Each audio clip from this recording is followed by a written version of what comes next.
우리 다 같이 하나님의 말씀 고린도후서 5장 17절 말씀을 보시겠습니다. 그런즉 누구든지 그리스도 안에 있으면 새로운 피조물이라 이전 것은 지나갔으니 보라 새 것이 되었도다. 아멘. 어떤 회사에서 근무하는 여성이 있었다고 합니다. 그녀는 좋은 가정에서 자라서 그런지 교양 있고 얌전하고 또 마음도 착했으며 외모도 결코 밉지 않는 얼굴이었습니다. 그런데 언제부턴가 그녀의 얼굴에 그늘이 그려지기 시작했습니다. 점차 말이 없어지더니 친구들과 어울리지도 않고 늘 얼굴에 걱정스러운 표정을 하고 방에 들어박혀 두문불출하는 것이었습니다. 이렇게 갑작스러운 그녀의 변화에 대해 주위의 회사 동료들까지 걱정하고 있었습니다. 그러던 어느 날 갑자기 그녀가 한 달 휴가를 다녀온 후 회사를 출근하는데 완전히 새로운 사람이 되어 돌아온 것이었습니다. 외적인 모습에는 큰 변화가 없었지만 그녀의 성품은 확연히 달라졌습니다. 명랑하고 자신감이 가득하고 친구들이나 이웃과도 스스럼 없이 어울리며 얼굴에도 수심이 사라져 보였습니다. 알고 보니 휴가 때에 그녀의 못생긴 코 때문에 생긴 마음의 병을 치유하기 위한 방법은 성형수술이었습니다.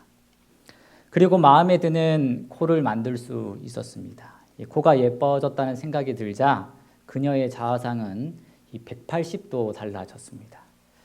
왜냐하면 이제야 비로소 꿈속에서도 그리던 이 사랑스러운 자기 모습을 갖게 되었다는 생각이 들었기 때문입니다. 그런데 여기에서 한 가지 재미있는 것은 그녀로부터 이 이야기를 들은 사람은 그녀의 이야기를 듣기 전까지 그녀가 수술을 했는지 전혀 눈치채지 못했을 만큼 성공스러운 수술이 아니었다는 것입니다. 다시 말해 수술이 아니라 이 그녀의 마음의 자아상이 그녀를 울게도 만들고 웃게도 만들었던 것입니다. 이 이야기의 주인공처럼 모든 사람은 자기 마음속에 어떤 자아상을 그렸느냐에 따라서 생각과 행동뿐 아니라 더 나아가서는 인생 전체에 중요한 변화를 가져오기 마련입니다. 저는 오늘 행복의 자아상을 그려라라는 제목의 말씀의 은혜를 나누고자 합니다. 바울은 신약 성경에 무려 10권을 적은 하나님의 일을 많이 담당한 사람이었습니다. 그런 그가 이 성경에서 자주 썼던 문구가 있습니다. 그것은 무엇이었냐면 바로 in Christ, 그리스도 안에라는 말이었습니다. 무려 160회나 사용되었습니다. 그만큼 바울의 삶에서 그가 가장 중요하게 생각하는 것이 무엇인지 알 수 있는 부분입니다. 이전 것은 지나갔으니 보라 새 것이 되었도다라는 이 말씀을 좀 더 정확하고 확신 있게 설명해 주는 말씀이 있는데 그것이 바로 고린도전서 15장 22절에 있는 말씀입니다. 아담 안에서 모든 사람이 죽은 것 같이 그리스도 안에서 모든 사람이 삶을 얻으리라. 사랑하는 성도 여러분, 이 그리스도 안에서 새 삶을 살기를 원하십니까? 예, 저도 그렇게 되고 여러분들도 그렇게 되기를 간절히 바랍니다.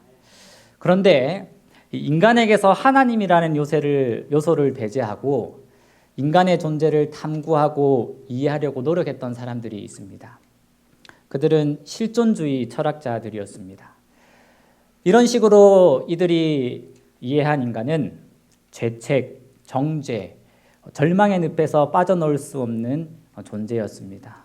덴마크의 실존주의 철학자였던 키에르케고르의 말에 따르면 인간을 죽음에 이르게 하는 가장 무서운 병은 암 같은 질병이 아니라 자아상실, 즉 자기를 잃어버린 절망이다라고 하였습니다.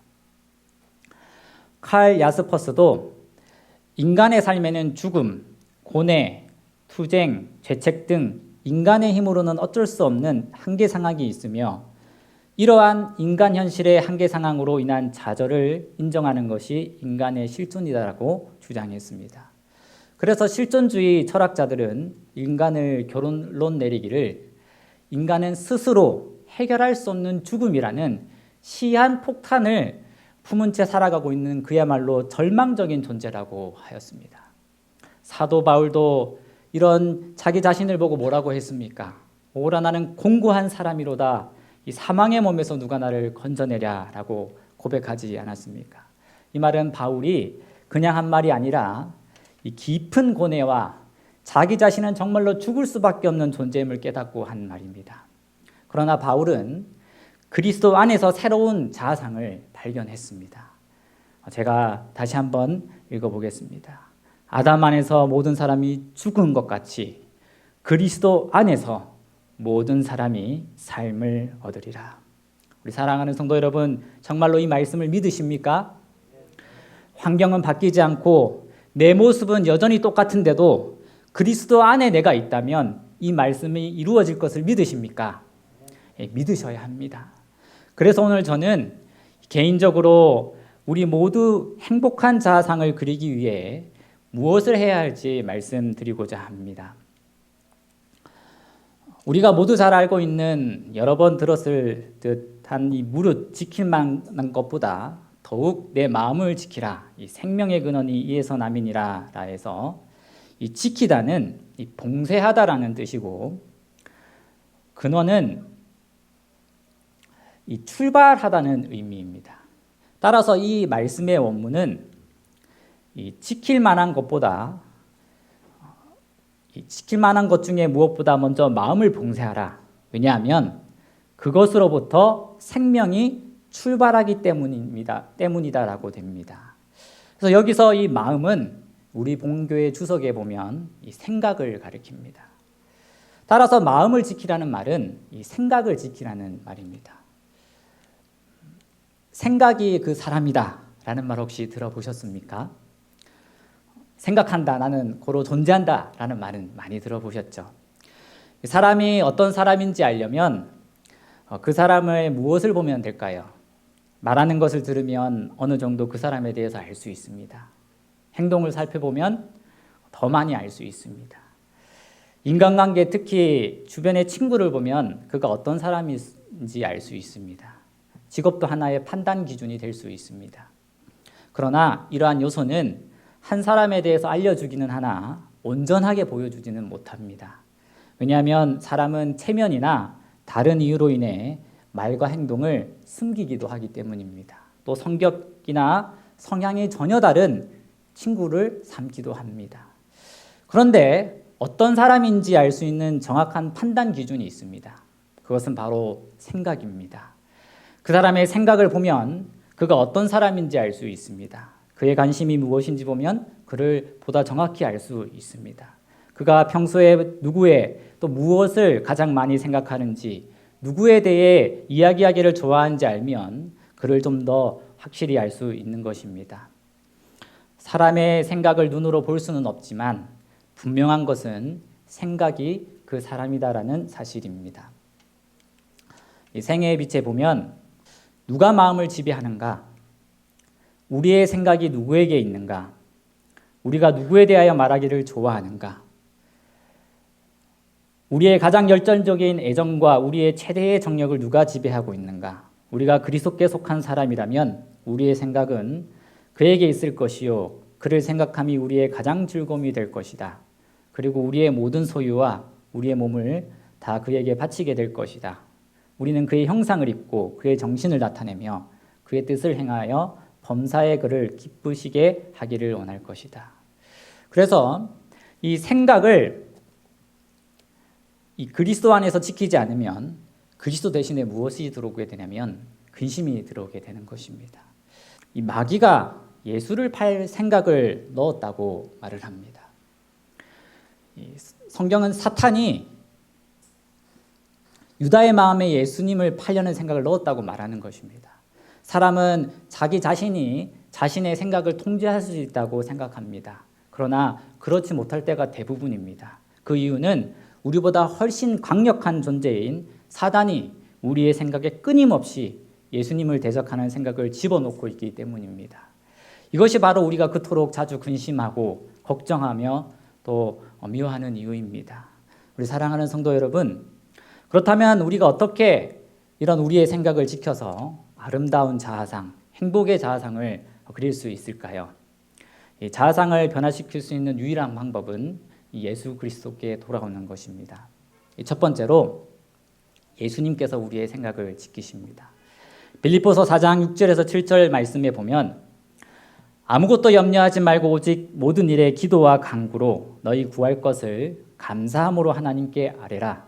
그리하면 모든 지각에 뛰어난 하나님의 평강이 그리스도 예수 안에서 너희의 마음과 생각을 지키시리라. 예수님께서 우리의 마음과 생각을 지키신다고 확실히 말씀하셨습니다. 그래서 우리가 이 예수님을 생각하면 가능합니다. 생각을 지키는 것이.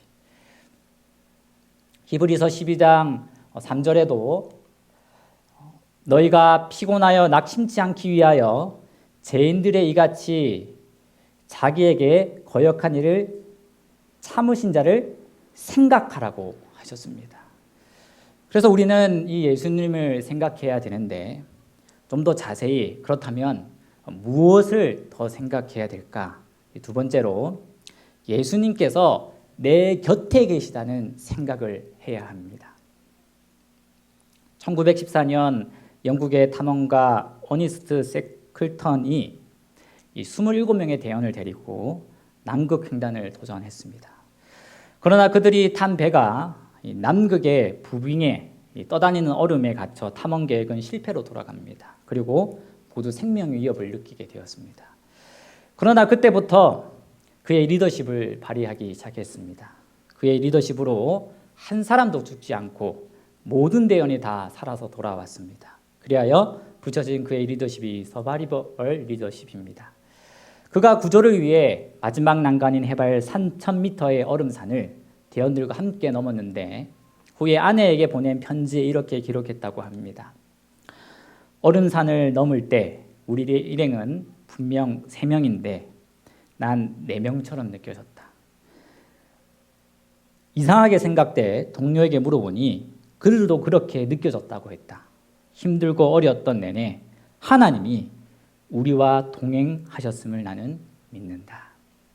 더 놀라운 사실은 이때 예수님을 믿지 않는 대원도 어떤 지적인 초월적인 존재 하나님이 동행하신다는 것으로 느꼈다는 것입니다. 하나님은 믿지 않은 자와도 함께 하십니다. 그리고 힘들고 어려운 내내 함께 하십니다. 그리스도께서 멀리 떠나 계신다고 결코 생각하지 말라. 그분께서는 언제나 가까이에 계신다. 사랑스러운 그분께서는 그대 주위에 계신다. 그분께서 그대에게 발견되기를 바라시는 분으로 알고 그분을 찾으라. 그분께서는 그대가 당신의 옷자락을 만지기를 원하실 뿐만 아니라 계속적인 교통을 통하여 당신과 동행하기를 바라신다. 그러나 하나님은 우리 곁에만 계시기를 원하실까요? 아닙니다. 세 번째는 내 마음과 생각에 들어오기를 원하신다는 것을 우리는 알아야 합니다. 여러분 짝사랑 혹시 해보셨습니까? 저는 중고등학교 내내 6년 동안 짝사랑하던 친구가 있었습니다. 물론 제 아내는 아닙니다. 근데 여러분 오해는 마십시오. 왜냐하면 반에서 싸움을 가장 잘하는 애가 우리 반 모든 남자에게 누구를 좋아하냐고 물었더니 조사를 했는데 99%가 그 여자 반 친구가 나왔습니다. 저 말고도 다 그렇게 했다는 것입니다. 근데 이 짝사랑은 자기의 사랑과 이 상대방의 사랑이 다를 때 이 짝사랑이 됩니다. 사랑하는 사람의 곁에는 언제 어느 정도는 다가갈 수 있습니다. 집, 학교, 회사, 사랑하는 사람의 주위를 맴돌 수 있습니다. 그러나 그 사람의 마음에는 들어가지 못합니다. 왜 그렇습니까? 받아주지 않기 때문입니다. 이 짝사랑하는 사람이 그 사람의 주위에 있다고 행복할까요? 많은 경우 신자의 곁에 계신 예수님의 모습이 사실 이렇습니다. 예수님은 우리 마음 밖에서 우리의 생각 속으로 들어오기 위해 우리의 마음을 놓고 하고 계십니다. 저도 한번 들은 예화인데 한 남자가 운전을 하다가 주유소에 기름을 넣으러 들어갔습니다. 이 주유를 마친 그는 5시간 동안 쉬지 않고 운전을 해서 달려갔습니다. 그런데 운전을 하면서 이 주유소에서 뭔가 빠뜨리고 온 것이 있는 것 같은 느낌이 드는 것입니다. 자세히 생각해 보니 그가 빠뜨리고 온 사람은 바로 자기 아내였습니다. 그는 자기 아내를 주유소에 남겨주고 열심히 5시간을 운전해 갔던 것입니다. 어떻게 아내를 놔두고 5시간을 운전할 수 있었을까? 여러분, 우리의 삶에도 이 중요한 한 분을 빠뜨리고 정신없이 살 수 있습니다. 나는 과연 오늘 예수님과 동행하고 있었는가? 솔직히 말하면 저는 오늘 하루를 뒤돌아볼 때에 순간순간 대부분 그렇지 못했습니다. 누가복음 2장 43절에서 46절에 보면 제가 한번 읽겠습니다. 그 날들을 마치고 돌아갈 때에 아이 예수는 예루살렘에 머무셨더라. 그 부모는 이를 알지 못하고 동행 중에 있는 줄로 생각하고 하룻길을 간 후 친족과 아는 자 중에서 잣대 만나지 못하며 찾으면서 예루살렘에 돌아갔더니 사흘 후에 성전에서 만난즉 그가 선생들 중에 앉으사 저에게 듣기도 하시며 묻기도 하시니. 아까 운전자는 아내를 두고 5시간을 운전해 갔다면 이 마리아는 예수님을 잃어버리고 며칠을 갔습니까? 하루 내내 갔습니다. 그리고 사흘 만에 마리아는 예수님을 만났습니다. 시대의 소망에 보면 그러나 요셉과 마리아는 그들의 할 일을 등한히 하였다. 하나님께서는 당신이 아들을 맡기심으로 그들에게 높은 영예를 베푸셨었다. 거룩한 천사들은 예수의 생명을 보존하기 위해 요셉의 행로를 지시하였다. 그러나 그들은 잠시라도 잊어서는 안 될 예수를 온종일 잊고 있었다. 그리고 그들의 근심에서 놓여놨을 때에 그들은 자신들을 책하지 않고 오히려 예수에게 질책의 말을 던졌다. 나는 오늘 그리고 매일 살 때 예수님을 온종일 생각하고 있는가? 그리스도인으로서 우리가 살아가기 위해서는 예수님을 절대 잊어서는 안 됩니다. 우리는 다른 사람들과 서로 사귀는 가운데 예수를 잃어버리거나 무관심하게 지나쳐 버리므로 그가 우리와 함께 계시지 않게 하는 일이 없도록 조심해야 할 것이다. 우리가 너무 세상 일에 정신을 빼앗겨 우리의 영생의 소망의 중심이 되시는 예수를 전혀 생각하지 않는다면 우리는 예수와 하늘 천사들과 분리된다. 이 거룩한 천사들은 구주의 임재하심을 원하지 않고 그의 부재를 허용하는 그곳에는 머물 수 없다. 이것이 곧 그리스도를 따르노라고 하는 자들 가운데 그토록 낙담이 빈번히 존재하는 이유이다. 이것이 바로 그리스도인이라 이름하는 우리가 그토록 많이 걱정하고 낙심하는 이유입니다. 이것이 바로 믿는 자라고 칭하는 우리가 실족하며 행복한 자아상을 매일 그리지 못하는 이유입니다. 볼지어다 내가 문 밖에 서서 두드리노니 누구든지 내 음성을 듣고 문을 열면 내가 그에게로 들어가 그로 더불어 먹고 그는 나로 더불어 먹으리라. 내가 예수님을 생각하지 않을 때 예수님은 내 문 밖에 서서 계십니다. 마지막으로 내 생각 속에 사시는 예수님입니다. 제가 성경 말씀 몇 말씀 읽도록 하겠습니다. 요한복음 15장 5절 말씀입니다. 나는 포도나무요 너희는 가지니 저가 내 안에 내가 저 안에 있으면 이 사람은 과실을 많이 맺나니 나를 떠나서는 너희가 아무것도 할 수 없습니다. 요한일서 3장 6절 말씀. 그 안에 거하는 자마다 범죄하지 아니하나니 범죄하는 자마다 그를 보지도 못하였고 그를 알지도 못하였느니라. 마지막으로 본문의 말씀입니다. 그런즉 누구든지 그리스도 안에 있으면 새로운 피조물이라. 이전 것은 지나갔으니 보라 새 것이 되었도다. 예수님은 결코 우리 곁에 계시는 것만으로 만족하지 않으십니다. 또 예수님은 우리의 생각 속으로 들어오기를 간절히 원하십니다. 그래서 마침내 우리와 매일 함께 살기를 원하시는 것입니다. 우리 사랑하는 성도 여러분, 그렇게 되기를 원하십니까? 네, 그렇게 될 때에 우리는 성령의 열매를 맺게 되고 우리는 범죄하지 않게 되고 우리는 거듭나는 삶을 살 수 있게 됩니다. 그래서 내 생각 속에 그려진 아름다운 자아상을 통해 우리는 하나님을 나타낼 수 있고 영광을 돌릴 수 있습니다. 30여 년 전쯤에 뉴욕에서 이 케네디 전 대통령의 부인이었던 제클린 오나시스의 유품 경매가 있었습니다. 시가 50만 달러짜리 약혼 반지가 그때 259만 달러에 팔렸습니다. 그리고 이 종이 몇 장에 불과한 이 케네디의 침사 원고도 무려 13만 4,005달러에 팔렸습니다. 또한 그 후에 몇 년 뒤에는 이 피카소가 연필로 그린 이 대생한 그림이 5분간 대생한 그림이 피카소가 살았을 당시에 이 집 한 채 가격으로 팔렸습니다. 이처럼 평범한 물건에 불과한 것도 이렇게 팔릴 수 있었던 이유는 그 물건이 누구와 관계되어 있느냐에 따라 그 가치가 엄청나게 차이가 나게 되는 것입니다. 우리들도 마찬가지입니다. 세상에서 멸시받고 천대받고 보잘것없는 사람이라고 생각하지만 누가 우리를 변화시켰는가, 내 안에 누가 사는가에 따라서 엄청난 차이가 생기는 것입니다. 우리나라에서 16명의 생명을 앗아간 김대두라는 사람도 이 사회에 많은 적대감을 가지고 아무도 자기를 사랑하지 않고 버림을 받았다는 생각을 가지고 살고 있었습니다. 그런데 감옥에서 예수님을 영접하고 매일 새벽 기도를 드리면서 열심히 하나님을 부르셨습니다. 그리스도의 십자가 앞에서 그는 완전히 변화를 받게 된 것입니다. 감옥에서 예수님을 영접한 그는 깊은 신앙생활을 하고 지냈습니다. 그의 자상이 완전히 변화되었습니다. 살인자에서 의와 영광을 얻은 하나님의 자녀로 변화를 받은 것입니다. 그는 어디서 오며 왜 삶이 어디로 가는지 확실히 알게 되었습니다. 새로운 신분에 대한 자부심을 가졌습니다. 사형을 받던 그는 이렇게 이야기를 했습니다. 할렐루야, 오늘 저는 부르시는 하나님 아버지께 감사드립니다.